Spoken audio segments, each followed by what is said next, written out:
और फिर अपने खुदा का शुक्र अदा करते हैं।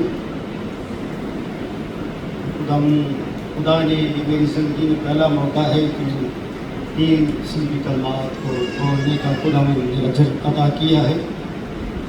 कौन सा कलमा है? आखिरी कलमा, 7वां कलमा। और कलमे की नवीयत क्या है कि ये कामलियत का कलमा है, मलाप का कलमा है, और ये 7 क़यादत का निशान है। खुदा ने कायनात को कितने दिन में बनाया? 6 दिन में बनाया, और 7वें दिन क्या किया? तो खुदावंद यीशु मसीह कलाम मुजस्सम ने 7वें कलमे में क्या कहा? पुकार का कहा, ऐ बाप मैं अपनी रूह तेरे हाथ में सौंपता हूं। और ये कहकर उसने क्या कर दिया? दामन दे। आखिरी कलमा, कामलियत का कलमा, मलाप का कलमा, जिंदगी का कलमा, और खुदा के जलाल का कलमा। इसलिए 7 का अदद कामलियत का निशान है, क्योंकि ये अदद उसकी हकीकतों माहियत को ज़ाहिर, उसकी क्या करता है? हकीकतों माहियत को ज़ाहिर करता है, और ये कफ़ारे की तकमील का मुकम्मल होने का दावेदार है। तो जब यीशु ने कहा, ऐ बाप मैं अपनी रूह तेरे हाथ में सौंपता हूं, क्योंकि जिंदगी का मालिक तसव्वुर ईमान, जिंदगी का मालिक कायनात को 6 दिन में बनाता है, कहता है अच्छा। 7वें दिन क्या करता है? आराम करता है। और आखिरी ये कलमा मसीह यीशु की फतह और नजात के मिशन की तकमील और इंसानियत के मलाप और कामलियत को ज़ाहिर करता है। यह आखिरी कलमा चौथे कलमे की तरह बाप से मुखातब। चौथे कलमे में उसने कहा, ऐ मेरे खुदा तूने मुझे क्यों छोड़ दिया? 7वें कलमे कहता है, बाप मैं अपनी रूह तेरे हाथ में सौंपता हूं। मुझे जान देने का भी इख्तियार और जान लेने का भी इख्तियार है। ये इख्तियार मौकम है। इसलिए ये ऐलान उसकी अव्वल तरजीह क्या थी? सुपुर्दगी। अपनी रूह को खुदा के क्या करना? सुपुर्द करना, हवाले करना, मानद के तौर पर। क्योंकि उसने फरमाया था मुझे जान लेने का भी इख्तियार, जाने। ये सुपुर्दगी जो है कुछ लम्हों के लिए है, चंद घंटों के लिए है। फिर ये बशरियत जो है जलाली शुक्र इख्तियार करता, मगर सलीब पर तो मस्कर उड़ाने वाले, कोड़े मारने वाले, अज़ियत और दुख पहुंचाने वाले ये महसूस नहीं कर रहे, और भीड़ ये महसूस नहीं कर रहे। चंद दिन पहले इन्होंने होशना होशना के नारे लगाए, अब सलीब पर वो क्या कहा उन्होंने? आपको क्या कहता है? अगर तू खुदा का बेटा है तो मुझे हमें बचाओ और अपने आप को बचाओ। और भीड़ कहती थी इसे सलीब दो, बरबा को छोड़। भीड़ समझती थी कि ये वो मसीहा है जिसका हम इंतजार कर रहे हैं, जो हमें रोम में अज़ियत से छुटकारा देता है। भीड़ ने उसे मुबादशाह के तौर पर, जंगजू के तौर पर तस्लीम किया, मगर जब उन्होंने देखा ये तो रहमदिल है, अब उन्होंने उसके सलीब का तकाजा कर दिया। मगर खुदावंद यीशु मसीह ने सारे काम, उनके बेहसी को भी बर्दाश्त किया और उन पर लानत नहीं की।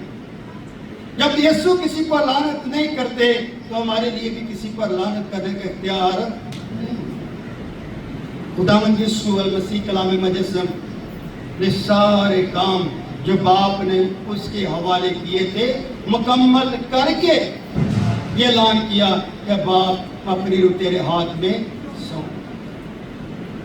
एक ऐसा इंसान है जो बाप से भी मुखातब है اور ہم سے بھی مخاطب ہے. ہمارے لیے نجات و فتح کا اعلان کرتا ہے اور باپ کے آگے عاجزی اور انکساری سے کہتا ہے باپ اپنی روح تیرے ہاتھ میں سونپتا ہے. وہ اپنے آپ کو باپ کے تابع کر دیتا ہے اور اپنی روح کو اس کے سپرد کر دیتا ہے. یہ کاملیت کا اندر ساتھ ہے جو اس کی کاملیت کو ظاہر کرتا ہے اور اس کلمے کے ساتھ خدا کی ازلیت اور ابدیت کا منصوبہ شامل. کتنی بڑی بات.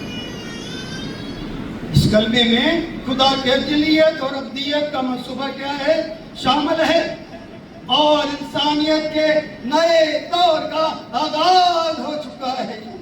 اب انسان گناہ میں نہیں ہے، گناہ کی موت سے نکل چکا ہے اور کمزوری سے نکل کر اب وہ قوت نما بن چکا ہے اور وہ خدا کے کلمے پر ایمان لا کر خدا کی بشارت کا گواہ بن گیا. آئیے آج اس کی گواہی میں حصے دار بن جائیں اور اس کے کامل منصوبے کا آغاز کر دیں، اس کی ازلیت کا آغاز کر دیں، اس کی ابدیت کا آغاز کر دیں، اس کی بشریت روح کو قبول کریں اور زندگی پائیں، تجسس کی زندگی پائیں.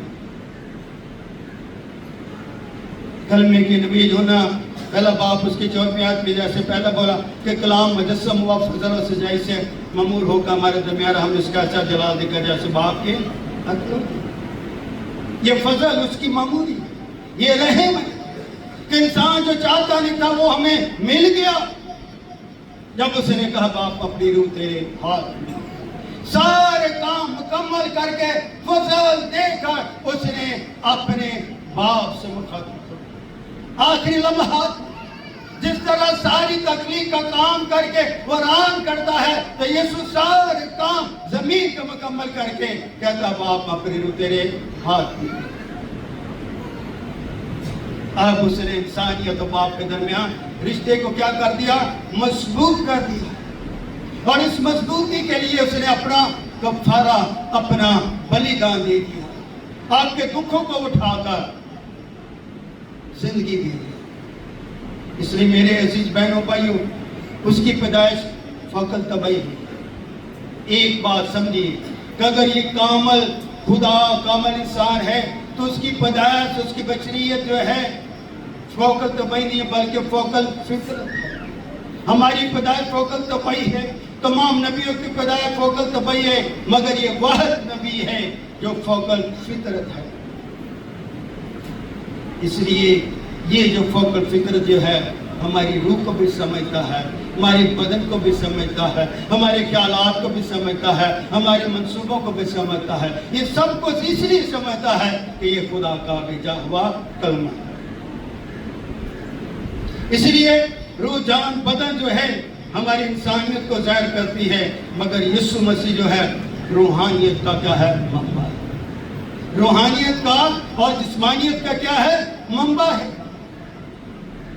جسمانی طور پر صلیب پر محدود حالت میں ہمیں نظر آتا ہے اور انسانیت پکار اٹھتی ہے تو کہتی ہے باپ میں اپنی روح تیرے ہاتھ میں سونپ. اس لیے انسانیت نے اس لیے پکارا کہ وہ خدا سے بھی بات کرنے کا اختیار رکھتی ہے. اس لیے اس نے کہا باپ اپنی روح تیرے ہاتھ میں سونپ. اس لیے اس نے اپنی روح کو خدا کے باپ کے سپرد کر دیا تاکہ ہم کاملیت کا ملاپ ہو جائے، خدا کے ساتھ ہمارا ملاپ ہو جائے اور خدا کی روح کو ہم حاصل کرنے کی سخت حاصل کر سکیں. اس لیے سر کا میں جاتا ہوں تمہارے لیے مددگار. اگر یہ صلیبی واقعہ نہ ہوتا، صلیب پر فتح نہ ہوتی، صلیب پر ملاپ نہ ہوتا تو یہ ہماری گناہ گار بشریت انسانیت جو ہے یسوع کے روح کو حاصل کرنے کی سخت حاصل نہیں کر سکتی تھی. یہ منصوبہ صلیب، منصوبہ نجات اور منصوبہ کاملیت تھا کہ گناہ گار بدن خدا کے جلال کو حاصل کر سکے. پہلا کلمہ معافی کا. اے باپ ان کو معاف کر، یہ نہیں جانتے کہ کیا یہ کلام مجسم جان. دوسرا کلمہ نجات کا کہ تو آج میرے ساتھ. ڈاکو نے کہا ऐ खुदावन हो सके तो मुझे अपनी बादशाही में याद। तो यीशु ने तो देर नहीं की, यीशु ने कहा तू आज मेरे साथ फिरदौस में हो। तीसरा काम मोहब्बत, माँ की मोहब्बत, माँ के साथ जहार का महसूस किया। माँ सलीब पर मेरा डर हो, दूसरी औरतें भी एक ही शकीदा यूहन्ना, तो यीशु ने यूहन्ना के सुपुर्द अपनी माँ को किया, अपनी मोहब्बत यूहन्ना के सुपुर्द कर दी। वो माँ जिसको वो अजीज रखता था उसको यूहन्ना के हवाले कर दिया और कहा औरत अब से ये तेरा बेटा, और यूहन्ना से कब से ये तेरी माँ। तो कहा माँ, उसकी माँ और बहन भाई, हम और तरह से सोचते उसके बहन भाई, ये नजरिया मुख्तलिफ लोगों का। अगर यीशु के बहन भाई होते तो यीशु को ये सुपुर्दगी अपने माँ की मोहब्बत की ममता की यूहन्ना के हवाले करने की जरूरत नहीं थी। यीशु को पता था कि मेरे और बहन भाई माँ उनके पास नहीं, इसलिए सलीब और तीसरे कलमे में वहां से पैगाम मिल जाता है, वहां से बशारत मिल जाती है, वहां से इल्म मिल जाता है कि यीशु को कोई बहन भाई नहीं।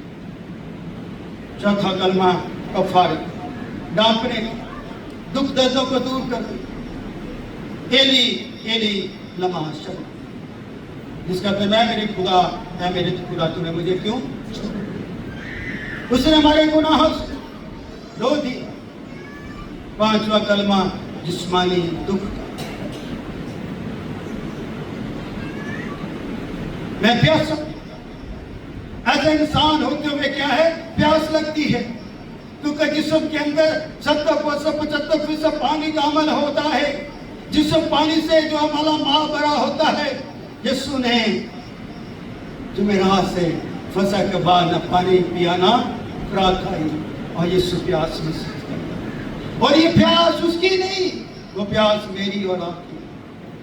छठा कलमा फ़तमंदी का, तमाम आपने सुना, उसने तमाम खुदा के तकाज़ों को, जिम्मेदारियों को, पेशेगोइयों को तकमील कर दिया, तकमील के बल्कि पाया तकमील का। छठा कलमा कामिलियत, मिलाप। इस कलमे में हम देखते हैं कि खुदा किस तरह हमसे मुखातिब और हमें सिखाना चाहता है कि अगर तुम खुदा पर ईमान रखोगे तो तुम्हें बाप पर भी, बेटे पर भी ईमान रखना होगा। इसलिए उसने कहा था तुम्हारा दिल ना घबराए चौथे बाप नहीं होना में, जिस तरह तुम बाप से मोहब्बत रखते मुझसे भी मोहब्बत रखते। जिस तरह मैं बाप से बात करता हूँ तुम्हें मुझसे बात करनी होगी। मैं तुम्हारी बात को सुनूंगा, मैं तुम्हारी बात को आगे पहुंचाऊंगा और तुम्हें मोहब्बत दी जाएगी, और मैं मोहब्बत रूह कुद्दस की सूरत में। हम जानते हुए भी जान नहीं पा रहे, तो आइए अपनी जानकारी में इजाफा करें। तो यीशु ने फिर बड़ी आवाज से पुकार कर कहा, ऐ बाप मैं प्रिय तेरे हाथों में सौंपता, ये कहकर दाम दे। इसलिए इस कलमे के अंदर हमारे लिए एक अजीब क्या है पैगाम सादर किया जाता है। खुद तो वो मौत के हवाले उसने दम दे दिया, अपनी रूह को बाप के हवाले कर दिया, अपनी सांसें उसने दे दी और तमाम काम को मुकम्मल कर दिया, और तमाम फ़तमंदी के काम को पाया तकमील तक पहुंचा दिया। क्योंकि यीशु ने थोड़ी देर के लिए, कुछ घंटों के लिए अपनी रूह को बाप के हवाले किया है, क्योंकि जानने के बाद फिर वो रूह को लेगा, फिर ये बशरियत जो है कामिल हो जाएगी। क्योंकि ये बशरियत की हालत में, महदूद हालत में है, अब ये बशरियत जो है जलाली बदल इख्तियार कर ले। इसलिए हमें अपनी जिंदगियों से खौफ को दूर करना होगा और उसकी बशरियत की जमालियत को देखना होगा। अब ये बशरियत जो महदूद है फिर जिंदा होके लामहदूद कुदरत की मालिक हो जाएगी। फिर यही बशरियत जलाली हालत में जमीन पर आएगी और अपने लोगों को उठा कर ले जाएगी। ये जिंदगी देने वाला है, ये वही है जिसने मुर्दा लाजर को 4 दिन के मुर्दा लाजर को जिंदा किया। मगर जिंदा होने के बाद लाजर मर गया, मगर जब यीशु जिंदा होगा तो अब तक वो जिंदा रहेगा।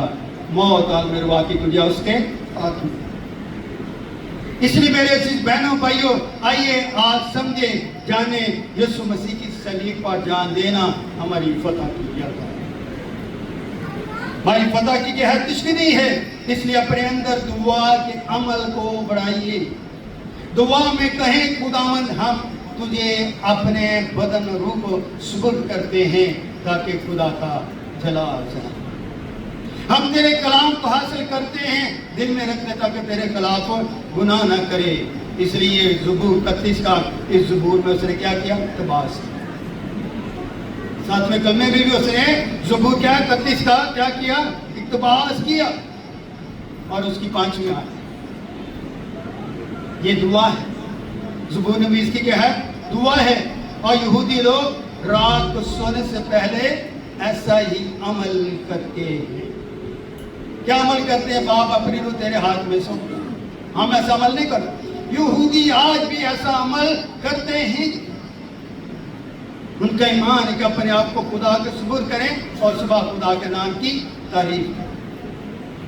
तो यहूदी होते हुए कलाम मुजस्सम होते हुए खुदावंद यीशु मसीह ने भी इसी अमल को दोहराया और कहा मैं बाप अपनी रूह तेरे हाथ में सौंपता हूँ।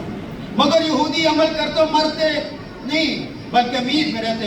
मगर यीशु ने ये कहकर जान। इसलिए मेरे अजीज बहनों भाइयों इस बात को समझना चाहिए। अब तारीकी का अंधेरा दूर हो गया और जिंदगी का उजाला हो गया। खुदावंद इन 7 सलीबी कलमात के वसीले से आप सबको बड़ी बरकत दे, अपने रह में रखे और अपने फजल में रहे और खुदावंद की कुदरत का साया आप सब पर ठहरा रहे। ज़ोदा ताले से तमाम सलीबी कलमात का शुक्र अदा करें और खुदावंद खुदा में होकर अपने बच्चों को सिखाते रहें, कलाम में बढ़ते रहें। खुदावंद खुदा के साथ हो। सब कहें आमीन।